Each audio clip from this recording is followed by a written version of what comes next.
So then when I go into my performance review, I'm like, right, Kate, so where's your career progression? Where do you want to go? Or path to associateship, partnership? And I'm like looking around thinking, this is too boring for me. This isn't lighting me up. I've been lit up.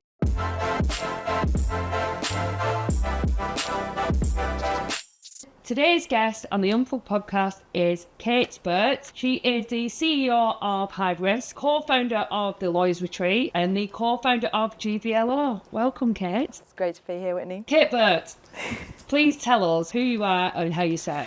So, CEO of HiveRisk, and that's what I'm mostly known for these days. So essentially, I'm a solicitor and set up a business helping law firms on their risk and compliance, from sole practitioners all the way up to top 10 UK law firms. How did you become a solicitor? We're going right back. So when I was at high school with myself and my best friend, we used to like Ally McBeal, we used to like LA Law, and my friend Amanda said to me, let's be lawyers. So I just went and did it. So how did I become a solicitor? Well, what do you need to do? You need to, well, I did my A-levels, did an A-level in law, went to do my law degree at John Moores University, legal practice course, get your training contract, very much paint by numbers, how to become a solicitor. So it takes about 7 years in all to become a solicitor. Wow. So was that straight from school? Straight from school to college to do my A-levels, and then straight from that to do my degree. And then I worked, in fact, when I was doing my degree, my first legal job was I was a note taker for London law firms in Liverpool for asylum seeker applications. Yeah. So I'd go to their home office interview and be a scribe and write down what they were saying about why they're fleeing the country, where they're war-torn country, and then I'd send the notes back to London. So I worked for about 3 or 4 London firms. Wow. As their Liverpool correspondent, if you like. And then I was worked in legal costs as well, again, still whilst I was doing my degree in Liverpool. And at that time, early 2000s, it was the slip trip capital of the world, so personal injury, that's where all the opportunities were. So I fell into litigation, personal injury litigation. So I used to go with my little Ally McBeal suits on, measuring curbstones and with my ruler. And was that like a work base and learning at the same time, or was it just complete course? I set myself up to always be working. So my first job, I was 14 when I got my first job. At 14, I was a programme seller for Preston North End. Then I worked at JD Sports at 14. Wow. But when I interviewed, I said I was 16. Okay, how did you get away with that? So me and my friend Claire, we went into JD and we went for the interview, and we were only 14 and we got the job. Now they said, can we have your national insurance number? Well, we didn't have one because they'd not come through the post at this point. So we're like, oh my God, we're going to have to, what are we going to do? So we asked one of the teachers at school, like, what do we do? And they said, go and ask one of the 16-year-olds if you can borrow theirs. Stop it. And so we did. We went over and to a girl called Sarah, and we said, can we have your national insurance number? Because we didn't know what it meant, really. And she was like, no. So we was like, well, we're going to have to go and own up. So we were in the shopping centre in Preston, and I sent her in. I said, Claire, you go and own up. I'll hide round by Greg's.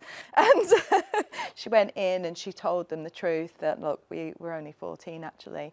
And they said, well, go and get a work permit. You can still get the job. Oh my gosh. So that's it. So that was at school. So you've got a born entrepreneur. That's it. So we were always doing it. So when I was doing my, I'll just in terms of the work that I had. So on from JD Sports on to Northern Fried Chicken. When I was a vegetarian. Oh, stop it. Yes. How did you cope with that? I nearly fainted on my first day because it's not delivered in ready cut. I didn't do it because it was one of the dangerous jobs, heavy machinery, but they were cutting up the pieces. Oh, I feel sick now. So there was that, Northern Fried Chicken, then on to Deep Pan Pizza. I worked there. And in the days of I worked in a pizza. Did you? Yeah. Did you? I did. I worked in a conveyor belt.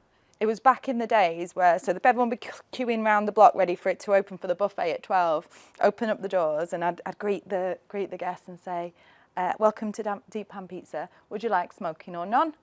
And you sit the smoking people in that seat, and the other side of the aisle, the non-smoking seat. So they're literally sat next to each other. So I always tell, yeah. Oh. But I tell my kids all the time about that. Like, yeah, we know you smoking or non-smoking. So then when I went into university, I always had a job. I always had a job alongside. So when I was doing my degree, of course I needed a legal job. So I had the refugee job, and I had the. Then got into legal costs. So you literally, it's in the days before, digital case management, and I would have to count the letters. So you work out how much the legal bill is. We were sent all these files from solicitors firms, and I would do one letter, one tally mark, and that's it. And that's how I costed up the files. And funny story is that, and this sort of ties in those other jobs, is when I went for that job and I got that job, my manager said, you don't need to put Northern Fried Chicken and Deep Pan Pizza on your CV now. Oh, well, I thought it showed I had initiative. Yeah, she said no, so then I dropped it off. So now on my LinkedIn, you won't see all that career history. But yeah, so I always had, learning and the job as well. That's incredible. So when you were first employed as a solicitor, I mean, with what I know is, did you went into a courtroom even as a trainee? Yeah, 100%. So before I went there, we had the practice runs on the LPC course, and you had to be terrifying at the time. Like, we're all on camera now all the time, aren't we? But back then you weren't. And what were you, sorry? So that was a law school. That's a College of Law. That would have been 2021, and they got in Chester or Crystalton is where the College of Law is, and they'd get local residents to come in and pretend to be clients, and you would have to interview them as a solicitor, pretend you were a solicitor on camera, and work out what their business problems were and give them business law advice. And that was filmed, and then you'd have to watch it back, and it was just the worst. But then when I started as a trainee, really, I wasn't doing the filing, I wasn't doing the admin work. It was the first week of my training contract. I had to argue costs against a senior solicitor in the firm in front of all the partners and the other solicitors. They'd got a local barrister in to pretend to be the district judge, and it was like an hour's debate, advocacy on the costs from a whiplash trial. So I'd have to be arguing case law, I'd have to be arguing the points as an advocacy. And as a trainee, we were just across the road from the court, the Liverpool court, and as a trainee, we had to go and do the advocacy on interim applications or the costs following a whiplash trial or a disposal hearing. And the other thing that built me as the advocate that I am today is in the team meetings, which was only... In those team meetings, there was only the trainee solicitors, the solicitors and the partners. The trainees would get picked on as in, what's the case law on this? What's the case law on this? And we had to know it. You had to know. So you have to, and you can't not know it. You can't not know it. So then going into, when I did qualify and moved to Manchester, qualified into Bury of Men's Moor, I was on it, because it kind of makes you to go through that. Because not everyone has that as a trainee, is maybe you're doing the filing or maybe it was... Yeah, back then you would have had to do the work to learn to be a solicitor. Like nowadays, you probably say you get a lot online. So back then, I can imagine you would have been booked. Well, the court library, you'd have to go to the court library. There wasn't Google. No. If you put Google wasn't even around then. But I remember at college when search engines were just coming out. You could put things in. There's nothing coming out. You didn't have internet. You had to go in and go into the new law journals in the court diary and pull books from the shelf and find the case. Oh, wow. So that was my. In fact, before I started my training contract, as at Hill Dickinson, which is a big top 50 law firm. And I remember that one of the partners sending me in, again, this was the days of the big files, saying, just go over to court. It's a directions hearing. Everything's agreed. Directions are agreed. So if you don't know, directions is what's going to happen next in the court process. Okay, so going over with the big file into judges' chambers, and this was before telephone hearings, so you're actually in with the judge. Terrifying. And so I'm there with this big, and it's like, everything's agreed. So then the judge says, so have questions been put to the expert? I'm like,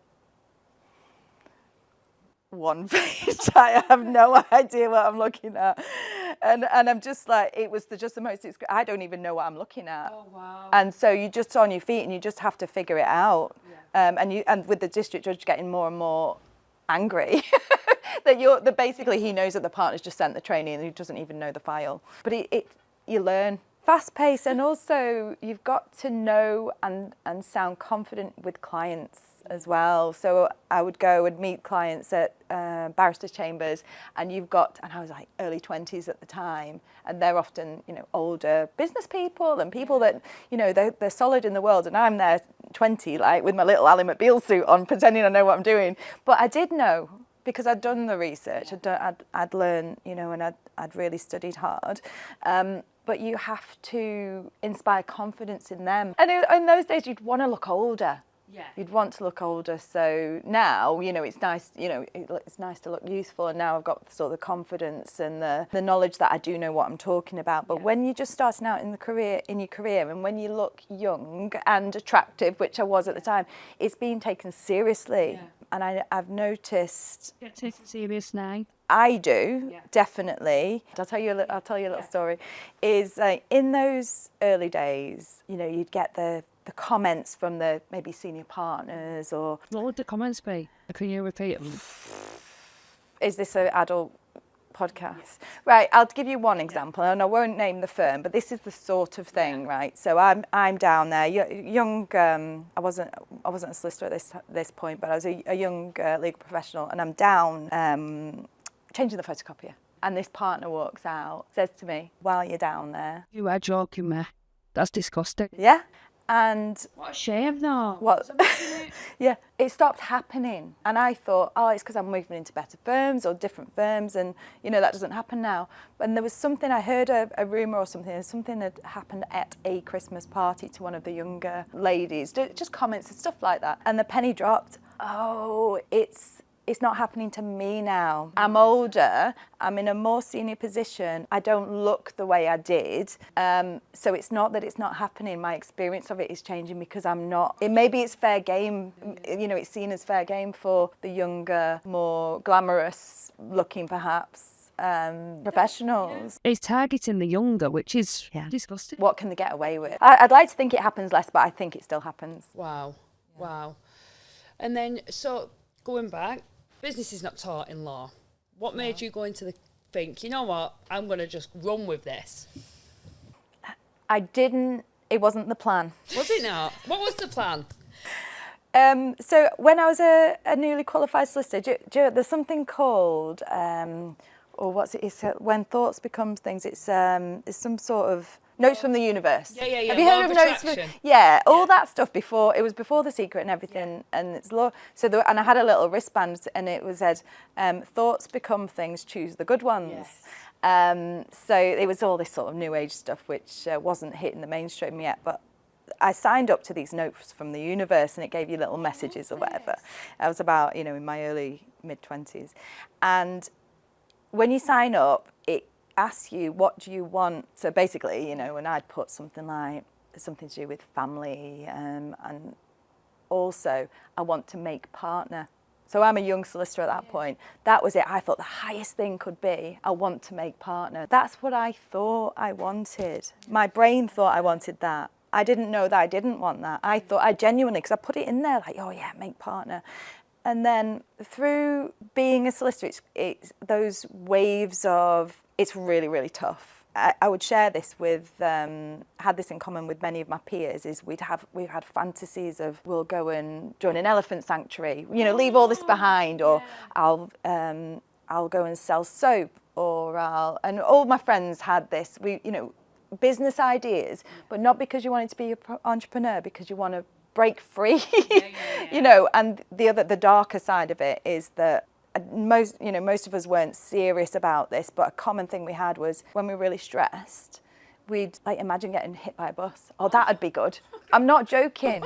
I genuinely, or if I fell down the stairs, that'd be good because, you know, whatever the stresses are in the office, you know, or you'd visualise the office burning down and all the files burning. Again, this is paper files. Well, that'd be good. As I'm going really dark in those really stressful times, I would like sort of visualise just holding a gun to man and go, and just think, you know, that'd be good. But I wasn't suicidal, but it's those sorts of, that'd be a relief. It's unrelenting pressure and no end of it. The feeling that you need to be perfect, that you need to know everything. There was no opportunity to not look perfect in front of clients, to not look perfect in front of partners. You're a solicitor, you're supposed to know. You can't have spelling errors. You can't be human, you've got to be perfect. And that's how we were trained.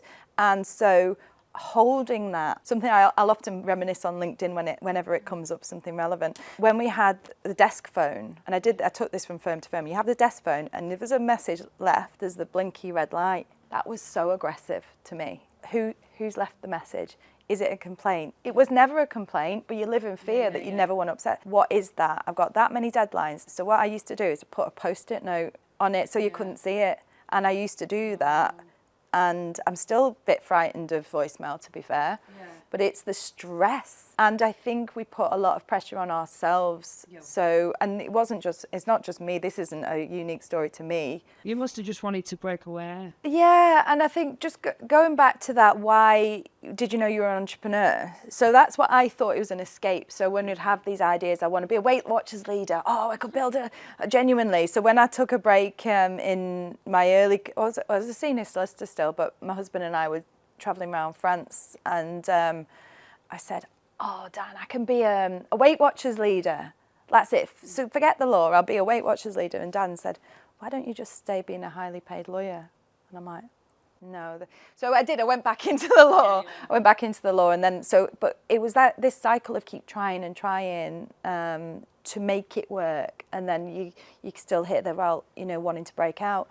And prior to actually leaving in 2016, properly leaving the law in that way, Dan and I set up a soap making business, and then I got involved in network marketing, and in fact that was the lights on moment. So around 2015 I started reading a lot, so I got onto Audible, was reading all these entrepreneurial books just because I thought it was interesting, and used to go to networking dinners. I didn't know why I was doing it, I just knew I needed to be in the room, and I went to a women in business or some kind of entrepreneurial women's event, and I remember when we were introducing ourselves on the table and everyone saying, oh, what business they're doing, and I just felt so inspired by everyone. And when it got to me, I said, I'm Kate, I'm a solicitor, but I hope for better. And I felt that, because I felt that, so I had that in me. But then what it was that made me the lights on